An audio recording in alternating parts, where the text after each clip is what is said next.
Heidi had never met her grandfather before. It was the first time she had seen him, and he didn't seem pleased to see her. Her aunt, who had brought her there, left without a second thought.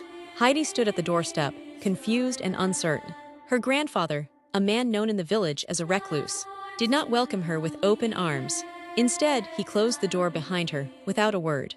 With nowhere else to go, Heidi noticed the unlocked sheep pen nearby and decided to spend the night there, even as lightning flashed and thunder roared above. The next morning, her grandfather found her curled up among the sheep. Heidi, always cheerful, greeted him with a bright smile. "Good morning, Grandpa," she chirped. Her grandfather said nothing, merely handing her a spoonful of fresh goat's milk. Heidi eagerly drank it, believing that it meant he was beginning to accept her. But as she wiped her lips, he spoke. "Pack your things. I'm taking you into town this afternoon." Heidi's smile faltered. That afternoon, her grandfather took her to the pastor. "Find someone to take her in," he said firmly. The pastor studied Heidi closely, checking her body and teeth before replying. "Come back in 3 days. If I can't find a home for her, you'll have to send her to an orphanage." Reluctantly, her grandfather took her back.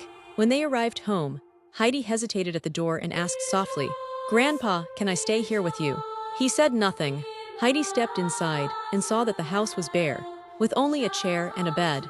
It didn't seem like there was space for her, but when she climbed up to the attic, she found a pile of hay and rolled in it happily. "I like it here," she declared.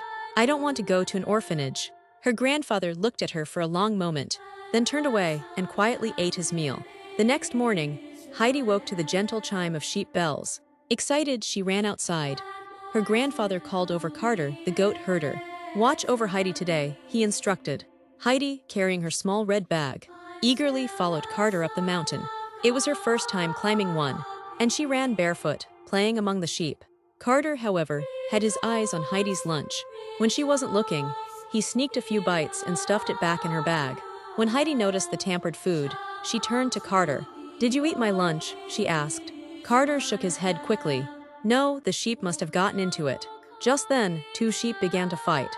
Carter grabbed a stick and raised it to strike them. "Stop," Heidi cried. "Please don't hurt them. I'll share my food with you if you leave them alone." Carter hesitated, then greedily agreed.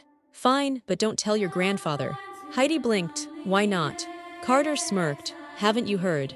Your grandfather did something bad." That evening, Heidi was quieter than usual. After dinner, she hesitated before speaking.